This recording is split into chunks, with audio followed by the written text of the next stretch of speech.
সামুদ্রিক এবং স্থলভাগে যে সমস্ত তেলের অনুসন্ধানের বিভিন্ন সময় আমরা শুনেছি, জানছি, বুঝতেছি, কিন্তু এখনো পর্যন্ত সাকসেসফুলি আমরা কোনো ভূগর্ভস্থ তেল আহরণ করতে পারিনি।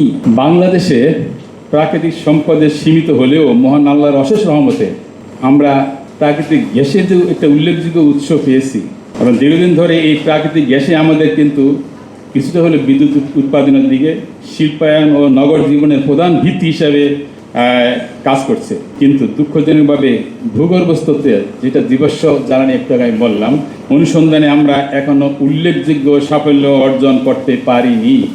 যদিও আমরা সাধারণ মানুষরা আমরা জানি অফশোর এবং অনশোর সামুদ্রিক এবং স্থলভাগে যে সমস্ত তেলের অনুসন্ধানের বিভিন্ন সময় আমরা শুনেছি, জানছি, বুঝতেছি, কিন্তু এখনো পর্যন্ত সাকসেসফুলি আমরা কোনো ভূগর্ভস্থ তেল আহরণ করতে পারিনি। বাংলাদেশে মনে হয় 2.8 মিলিয়ন ব্যারেল তেলের মজুদ যদি আমরা এক্সপ্লোর করতে পারি তাইলে কিন্তু এটা আছে।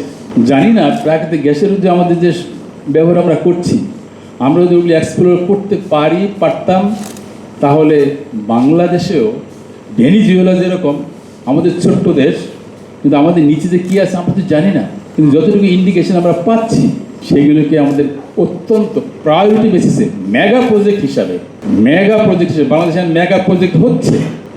আমাদের বর্তমান নতুন সরকারও মেগা প্রজেক্টের চিন্তা ভাবনা করছেন।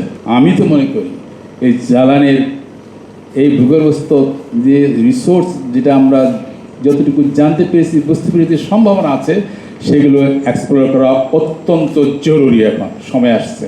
কয়লা সম্পদ যেটা আছে তা থাকলেও তা কিন্তু কার্যকর পরিবেশসম্মত ব্যবহার ক্ষেত্রে নানা সীমাবদ্ধতা রয়েছে।